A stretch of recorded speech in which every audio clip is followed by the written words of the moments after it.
There have been FWBO activities in Bristol since the early 1980s, but it wasn't until 1987 that FWBO Bristol became a charity and bought premises about a mile from the city centre.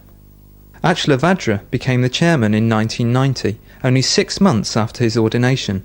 And Subhuti just rang me up one night and suggested that there was a job that needed to be doing, and as I was thinking of letting go of my old job, well, maybe I should do this one.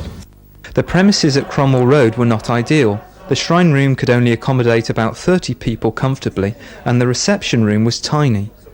For several years, it was clear that new premises were needed.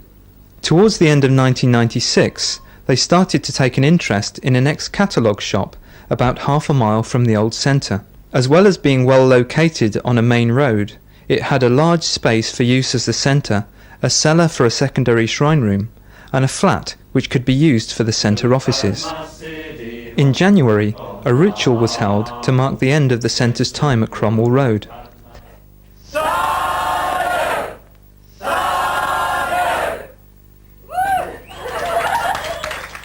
And in February, after much stress, complexity and hard work, they managed to sell the old premises and move into the new centre.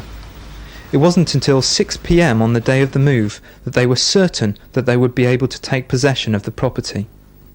They had an ambitious plan for redevelopment, but it quickly became clear that they didn't have the time or the money to carry out all of the work that they had planned.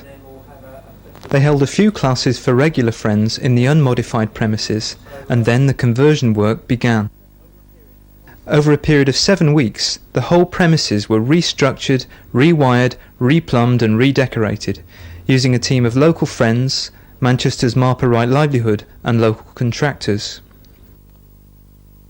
One of the things I really was struck by was, that some of the contractors we used on the project were just really fairly standard working class guys with not much interest, well, no interest in fact, in anything spiritual, and just how much impact it had on them being around, just the fact that we were just quite honest and straightforward about what we were doing, and one had a sense of them taking away a very positive impression.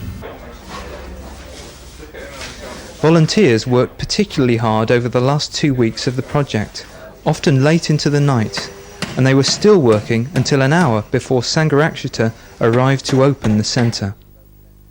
The newly elected local MP joined nearly 200 friends and order members from around the country for the opening. Congratulations to you all, and especially to those who have worked so hard for so many weeks and months to create this new Buddhist centre here in Bristol.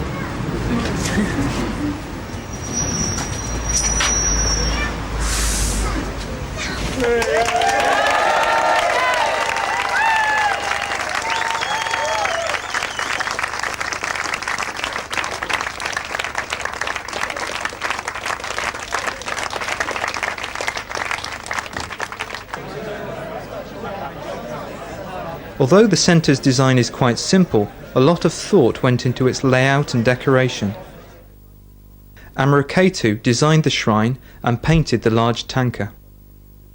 There have been other developments within the mandala over the last 2 years. They have 2 right livelihoods, the successful Evolution shop in the city's main shopping mall, and the small, abundant treasure gift shop at the front of the centre.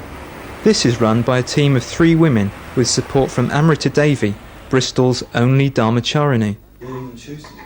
Achla Vadra has ambitious plans for the future. I do think that within 15 years we could easily have somewhere around 2,000 regular attenders of our activities.